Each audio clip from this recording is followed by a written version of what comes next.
Welcome to GK facts. Current में जानेंगे video के अंदर। देखिए, अभी जो है गुजरात और राजस्थान भारत में शीर्ष ऐसे राज्य हैं जहां पर निवेश स्थलों के रूप में उभरे हैं। मतलब ये एक दो ऐसे राज्य हैं भारत के अंदर जो कि निवेश के मामले में, या आप ये कह सकते हैं कि एक स्टार्टअप के मामले में, बिजनेस के मामले में इनका स्थान प्रथम पर आता है, इन दो राज्यों का। अब इन्हीं के ऊपर बात करने वाले हैं कि इन दो राज्यों में ऐसा क्या है, कौन सी चीजें हैं जो कि ये निवेश स्थलों के रूप में ऊपर आया है। ठीक है, अदर राज्यों को इनसे क्या सीखना है, किन किन चीजों पर इन्होंने ध्यान दिया है यहाँ की राज्य सरकार ने और यहाँ के लोगों ने, उनको जानेंगे। कुल मिला के टॉपिक इंपॉर्टेंट है, 1-2 नंबर का क्वेश्चन है जो कि यहाँ से आपसे एग्जाम में पूछा जा सकता है। अगर आपको इसका पीडीएफ चाहिए, टेलीग्राम पर मिल जाएगा। टेलीग्राम का लिंक जो है डिस्क्रिप्शन बॉक्स में दिया हुआ है, वहां से आप जो है इसके लिंक को प्राप्त कर सकते हैं। साथ में अन्य नॉलेज भी वहां से आप ग्रहण कर सकते हैं। क्लियर है? साथ में आप हमें फेसबुक इंस्टाग्राम पे भी फॉलो कर लीजिएगा, तीनों का लिंक डिस्क्रिप्शन में। चलिए जानते हैं कि करके समझते हैं इसके पॉइंटों को। गुजरात और राजस्थान अभी जो है centre for monitoring India economy, यानी कि जिसे CMIE कहा जाता है, ठीक है, शॉर्ट फॉर्म याद रखिएगा। इनके आंकड़ों के अनुसार गुजरात ने घरेलू और विदेशी दोनों निगमों में एक नए निवेश को आकर्षित करने में अन्य सभी भारतीय राज्यों को पीछे छोड़ दिया है। आपको पता है गुजरात जो है व्यापारी यहाँ पर ज्यादा पाए जाते हैं, यहाँ पर लोग व्यापार करना ज्यादा पसंद करते हैं। ठीक है, नौकरी वाले लोग यहाँ पे 1-2% होंगे, बाकी 98-95 कहूँ तो मैं यहाँ पर सब जो है रोजगार ही यहाँ पर है। मतलब यहाँ पर लोग व्यापार करना समझते हैं। अब इसने जो है गुजरात ने देश में तो अपना वर्चस्व जताया ही है, साथ में विदेशों में भी, विदेशों को भी आकर्षित करा है। अन्य सभी भारतीय राज्यों को पीछे छोड़ा है इस मामले में।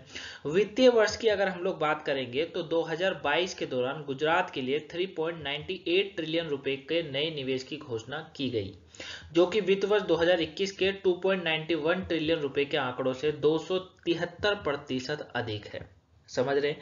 यानी कि अगर हम लोग बात करेंगे कि फाइनेंशियल ईयर, मतलब जो वित्तीय वर्ष था 2022 का, उसके दौरान ही गुजरात के लिए 3.98 ट्रिलियन रुपए के नए निवेश की घोषणा की गई थी और 2021 में 2.91 ट्रिलियन रुपए के आंकड़े के बराबर। ठीक है, दूसरी ओर राजस्थान की बात करेंगे। राजस्थान में वित्त वर्ष 2022 में भारत में निवेश के लिए दूसरा सबसे आकर्षक गंतव्य के रूप में उभरा है।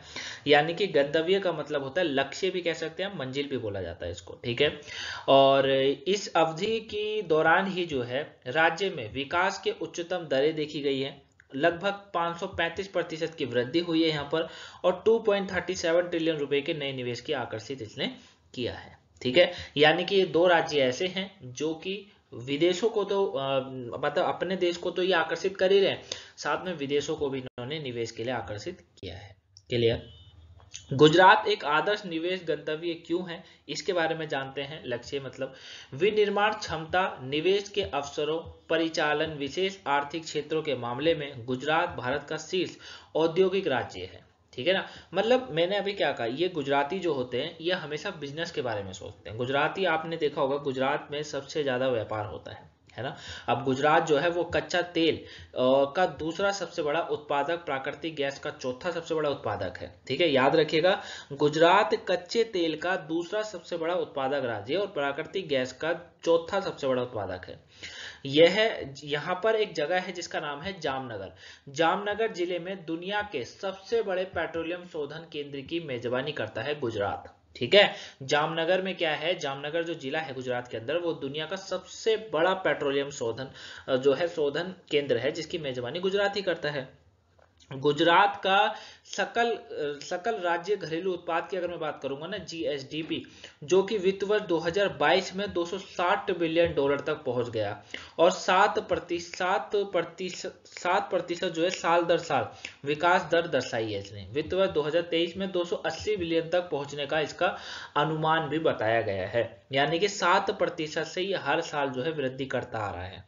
ठीक है, लॉजिस्टिक और कनेक्टिविटी के मामले में भी गुजरात में 42 बंदरगाह हैं, जिनमें एक प्रमुख बंदरगाह और 41 गैर प्रमुख बंदरगाह शामिल हैं। ठीक है, अगर हम लोग लॉजिस्टिक और कनेक्टिविटी की भी बात करेंगे तो इसके मामले में भी गुजरात कोई पीछे नहीं है। गुजरात के अंदर 42 बंदरगाह है। बंदरगाह का मतलब होता है जहां से विदेशी चीजों का आदान प्रदान होता है, ठीक है ना। हाँ, जो एक्सपोर्ट होता है पानी के जहाज के थ्रू, उसको कहते हैं हम लोग, ठीक है। तो इसमें भी इनके पास जो है 42 बंदरगाह है, जिसमें से बात करेंगे 41 गैर प्रमुख बंदरगाह इसके अंदर शामिल है। क्लियर। वहीं गुजरात अपने औद्योगिक और निवेश अनुकूल नीतियों के कारण एक आदर्श निवेश गंतव्य है और भारत में अग्रणी औद्योगिक राज्य में से एक है, ठीक है। कहीं ना कहीं गवर्नमेंट है जो यहाँ पर अच्छा कार्य कर जाती है इस मामले में। गुजरात में 21 परिचालन विशेष आर्थिक क्षेत्र हैं, ठीक है। गुजरात भारत में रासायनिक निर्माण में अग्रणी है। पेट्रोलियम उत्पाद, रसायनों और जो है पेट्रोकेमिकल्स के निर्माण के लिए राज्य में भारत का पहला, और पेट्रोलियम, रसायन और पेट्रोकेमिकल्स निवेश क्षेत्र भी, इसमें भी ये भारत का पहला राज्य है।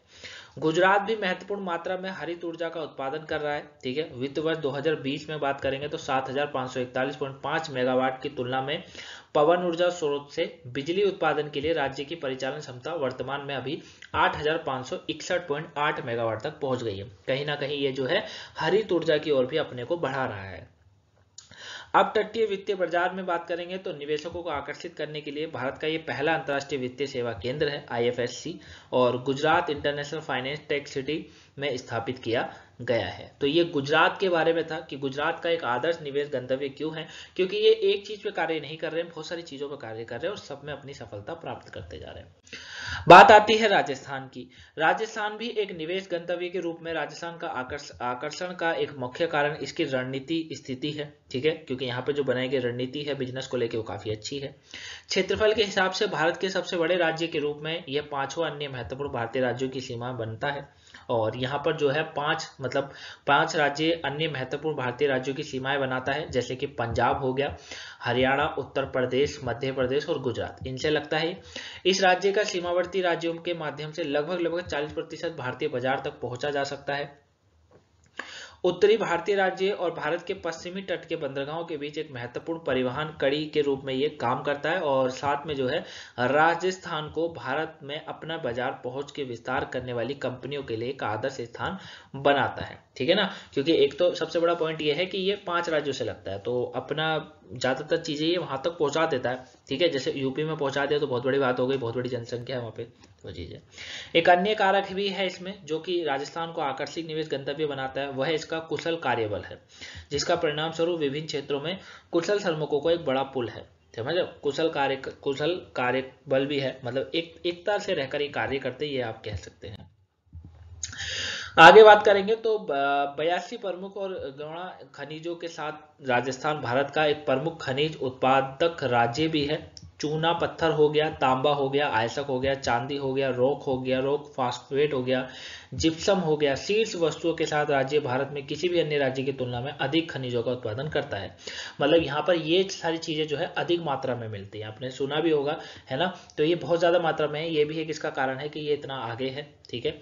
और कृषि प्रसंस्करण की बात करूं तो मोटर वाहन हो गया, IT, ITS, प्रोटोकेमिकल्स, नवीकरणीय ऊर्जा, वस्त्र जैसे प्रमुख उद्योग के साथ राज्य में एक विविध उद्योग आधार है, और राज्य में 100 से अधिक ऑटोमोटिव और ऑटो जो है कंपोनेंट निर्माण इकाइयों के साथ ही खाद्य प्रसंस्करण क्षेत्र में लगभग 850 कारखाने स्थित हैं। मतलब ये ठीक है, इनके वहां पर ज्यादातर राजस्थान में जो है वो चूना पत्थर हो गया, तांबा, आयस्क, चांदी, रॉक फास्फेट, जिप्सम, ये सारी वस्तुएं यहाँ पे बड़ी आसानी से मिल जाती है, सबसे ज्यादा यहीं पर मिलती है राजस्थान में। उसके साथ साथ ये कृषि प्रसंस्करण में भी कार्य है, मोटर वाहन जैसी चीजों में कार्य है, IT, ITS में कार्य है, ठीक है ना, ये चीजें। तो कुल मिला के यहाँ पर इन राज्यों में उन चीजों पर ज्यादा ध्यान एकत्रित है जो कि डिमांड में है, ठीक है ना, इसीलिए राज्य इतने आगे पहुंचे हुए हैं। क्लियर। तो आई होप आप इस टॉपिक को अच्छे से जाने होंगे, ठीक है। काफी नॉलेजेबल टॉपिक था, और अगर कुछ डाउट लगा हो तो कमेंट बॉक्स में बताइएगा, आंसर मिल जाएगा। मिलेंगे आपसे नेक्स्ट वीडियो में, तब तक के लिए thank you for watching guys. सुबह की वोकैबुलरी नहीं देखी हो देख लीजिएगा, आपके पेपर के पॉइंट ऑफ व्यू से इंपॉर्टेंट है।